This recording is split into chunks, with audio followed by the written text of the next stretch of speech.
Dr. Robert Cialdini needs no introduction. He is a legend in the world of marketing and sales. After 3 years of research at car dealerships, charity organizations, and telemarketing companies, he published this modern business classic in 1984. Cialdini discovered 6 key principles which influence how we make decisions. 1. Reciprocity. 2. Commitment, consistency. 3. Social proof. 4. Authority. 5. Liking. 6. Scarcity. Influence became a modern business classic. Just like the 7 Habits of Highly Effective People, it is now required reading for anyone trying to succeed in the world of work and entrepreneurship. Cialdini calls his principles shortcuts. If they are triggered, we jump to conclusions faster. Our brains like using them because they save time. They can be used for us or against us, but it is essential to understand how they work. Here are my favorite 3 of the 6 and how they work in action. 1. You can use the reciprocity bias to build up a massive good karma account. 2. The scarcity bias works, because we hate to miss opportunities. 3. Make a small commitment to trigger your consistency bias and reach your goal. Let's take a closer look. Lesson 1. You can use the reciprocity bias to build up a massive good karma account. Imagine caveman Grok would have constantly been worried about his tasty beets. He'd never have shared any with Jane, the friendly cavewoman next door, because he didn't see anything in it for him.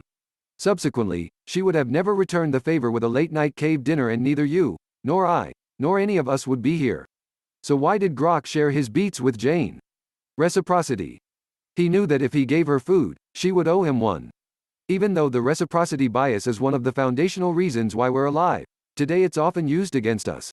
We always feel compelled to return a favor, and marketers know this. Not only that, we'll usually return a much bigger favor than was made to us.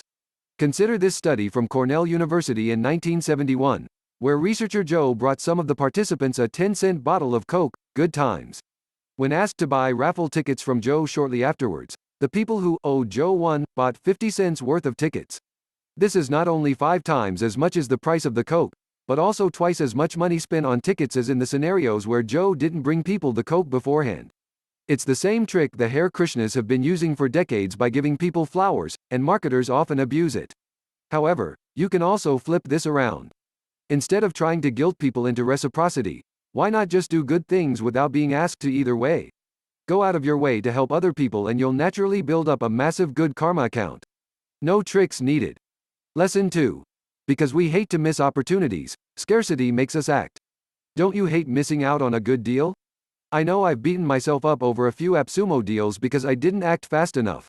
The fact that you get so angry at yourself for not buying those jeans last week when they were on sale, or got that delicious pizza before they ran out for the day, is the reason why the scarcity bias works.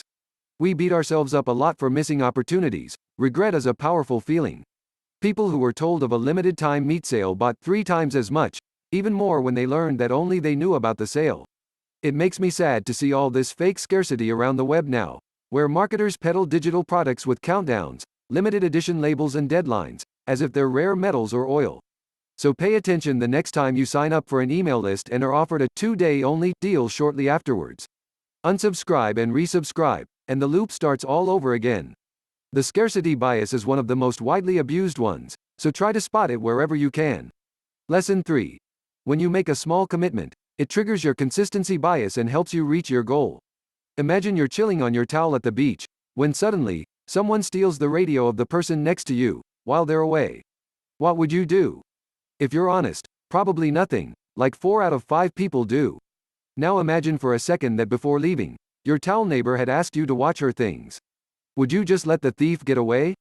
Most likely, you would at the very least say something. In a study that tested this exact scenario, 95% of the people who committed to watching another person's things even got up and chased down the thief. A small commitment sure goes a long way, because it triggers your consistency bias. This bias is very useful, because you can use it in your favor. For example, if you make a small commitment of not hitting the snooze button in the morning, you'll really want to follow through. Once you're up, you can then use the extra time to develop an awesome morning routine. Use mini commitments to jumpstart reaching your goals and then let the consistency bias take you the rest of the way. Influence review.